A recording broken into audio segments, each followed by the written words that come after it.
Let's talk hot flashes. So many of my patients of literally all ages come to me and say that they're experiencing hot flashes or night sweats really regularly, and people think it's just for women in menopause. Albeit that's common, it's not the only time to experience this and kind of wreak havoc on your days and your nights. So in this video, I'm gonna share with you some different things that I do and some different reasons for hot flashes and what to do for it. If you haven't hit the subscribe button yet, hit that button to be notified anytime I post new content related to women's health, hormones, or holistic health. First, I want to give you some reasons why there's hot flashes, like I said, or night sweats. Like I said, menopause, definitely after we have our last period, low estrogen, that's definitely a very common reason, but like I said, not the only one. So I want to kind of go through the different reasons here. Number one, like I mentioned, is low estrogen. This can happen through menopause. Obviously, that is what occurs. Your ovaries stop producing hormones in the way that they did when we were in our reproductive years.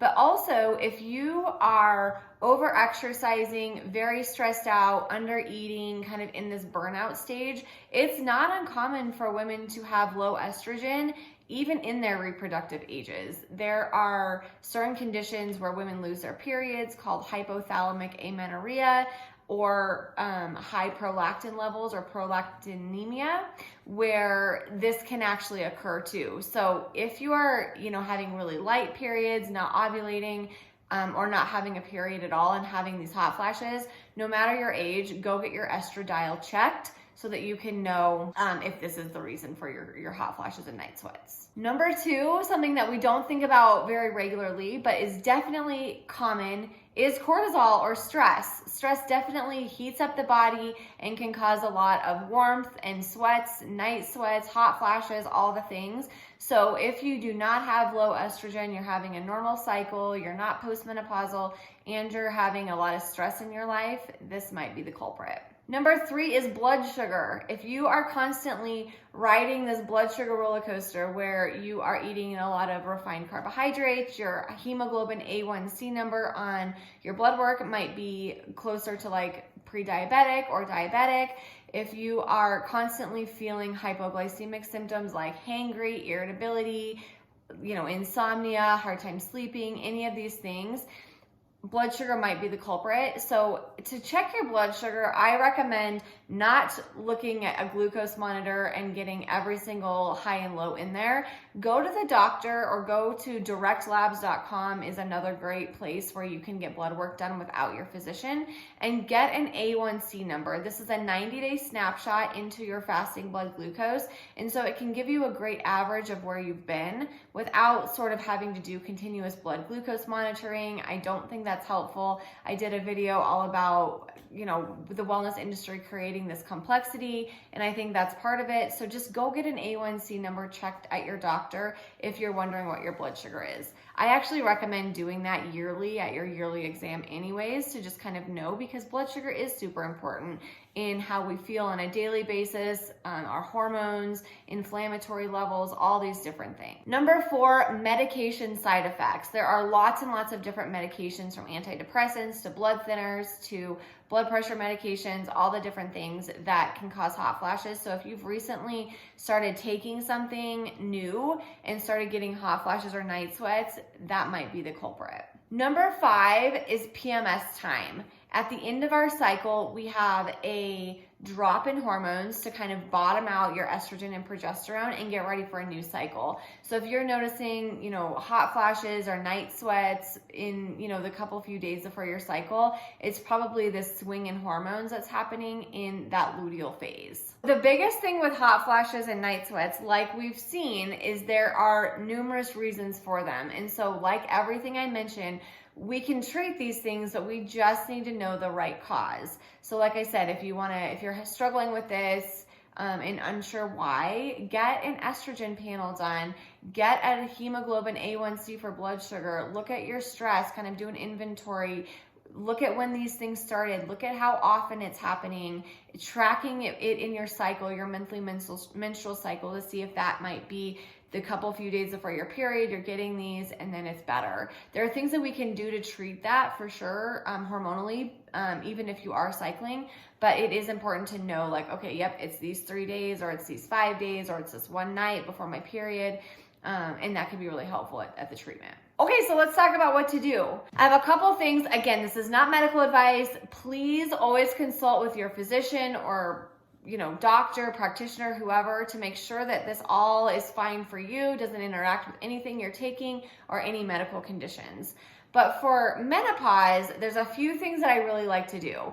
Number one is actually a Chinese herbal formula. I think it works so fantastic for so many women, and it is called the Romania and Scrophularia formula. You need to go to an acupuncturist or Chinese medicine herbalist to get this, because it's not just on like Amazon or something like that, but it really is a miracle. I give so many patients this formula for kind of like menopausal, hot flashes and night sweats, and it works amazingly. Other things that you can do that you probably heard of: black cohosh, super helpful. Vitamin E actually looks a bit like progesterone in the body, and so that can be helpful at kind of regulating hormones in general.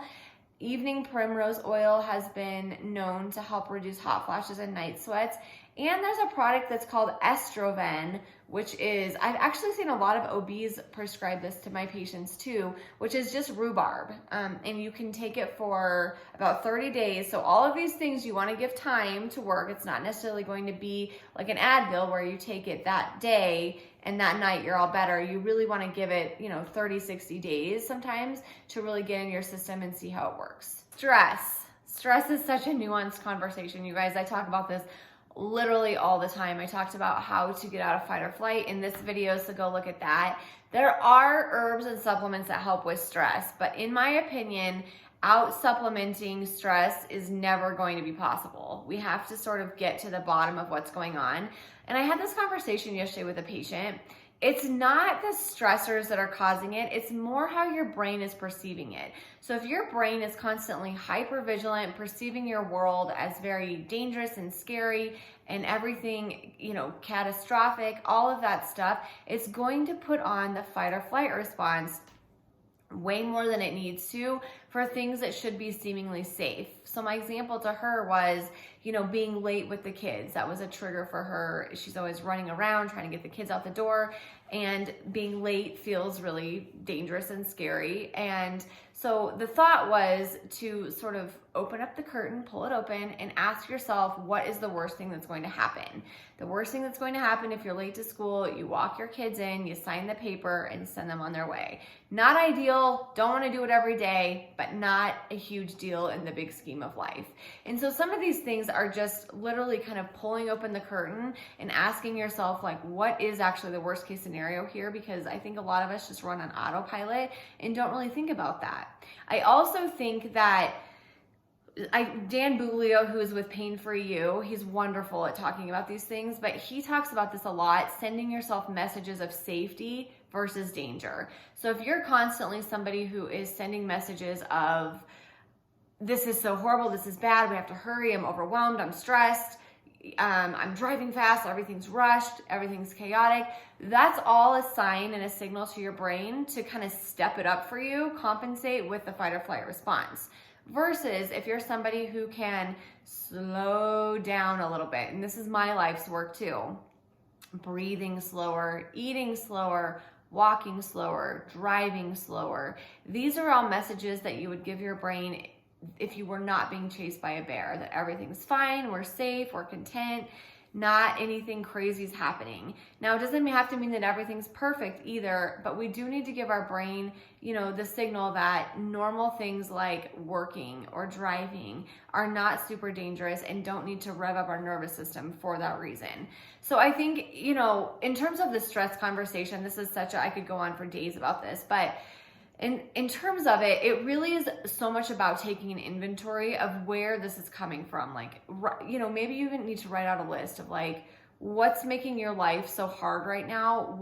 Where do you feel like you're going into this fight or flight response all the time, getting the adrenaline picked up, and then really looking at that place and, you know, dismantling the catastrophic thinking, slowing down, you know, setting boundaries, asking for help or delegating things. These are the things that I think personally help with stress. I know so many people are like, you know, you need to meditate and do yoga, go on walks, and all of that stuff is great. But I think so much of this is your perception of your stress in your life that's making your brain feel like your world is so scary. So this is life's work. This is stuff that I work on with my patients on a daily basis and myself. Like different seasons, different situations happen all the time, and it's stuff that we have to kind of work on a pretty consistent basis. With that said, there are some things that can help if you are getting symptoms and just to support your body's stress response. So things like L-theanine. L-theanine is wonderful at kind of just calming things down. Ashwagandha. GABA is a neurotransmitter that's really calming in our brain. Rhodiola is really great. It's a nervous system calming herb that's in a lot of different like hormone regulation supplements, sleep supplements, energy supplements, adrenal formulas.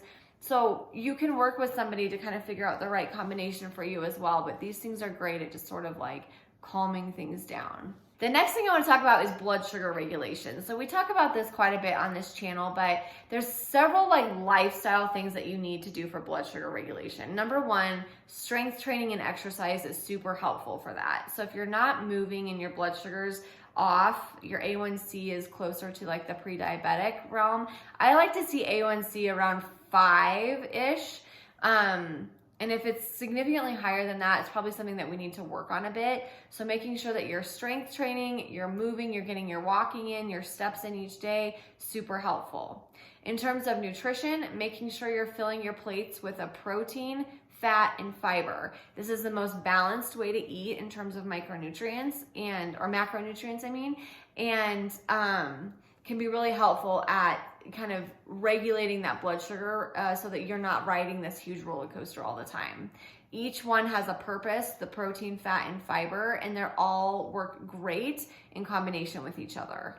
The next thing for blood sugar regulation is sleep. If we don't sleep, you probably notice this if you don't sleep well, if you've like been up with a kid or just had a hard time sleeping. The next day, you're hungrier, you're craving more carbohydrates, you just feel off in terms of nutrition and energy and all of those things. And so if you can prioritize sleep, sleep definitely helps regulate the blood sugar response for you for the next day. And then lastly, getting in micronutrients. So things like magnesium, potassium, sodium, these are super helpful and necessary for regulating your blood sugar response. So if you're not getting those things in and you're having a hard time with blood sugar, those are some micronutrients to really focus on. You also can take things like alpha lipoic acid, berberine. Those are also scientifically studied to help regulate blood sugar regulation. Berberine's kind of known as like the more natural metformin without some of the GI impacts on there. But again, you really want to work with somebody who can help you with the berberine. And then for PMS, if you're noticing, okay, the couple days before my period, the week before my period, whatever, I am getting hot night sweats in bed, I'm sweating, that's a sign that your hormones are dropping before your period, which is what happens every cycle, but we don't want them to happen too far out. So if you're noticing, spotting and hot flashes and a bunch of symptoms kind of like 5 or 6 days before versus just like the night before, that's a sign that your hormones are dropping too quickly. And in which case we can take stuff like black cohosh, vitamin E, Vitex. Those are all great kind of vitamins and supplements and herbs to help support this hormonal balance. Again, I did a video all about estrogen dominance that shared kind of the nuanced conversation about hormones. You may want to get your hormones checked through blood, saliva, a Dutch test, which is dried urine. I offer those to my patients, and actually look to see what's going on, because sometimes that can be a little bit of a difficult thing to kind of know on your own. I hope this info was helpful for you guys. If you're having friends or family that are experiencing these things and struggling with this, please pass this info along to them as well. If you haven't hit the subscribe button yet, hit that to be notified anytime I post new content relating to women's health hormones or holistic health. And I have a new course called The Period Solution that talks all about this stuff. So if you're struggling with hot flashes, night sweats right before your period, and a bunch of other PMS type symptoms, blood sugar symptoms, things like that, this course is for you. I go through literally a list of all the different symptoms you could be experiencing, and we chat about what it could be and the protocol that I use with my patients. So it's a pretty no guess approach, and I'm gonna leave a coupon code for you in the description below. I will see you guys in the next one, and I hope you guys have a great day.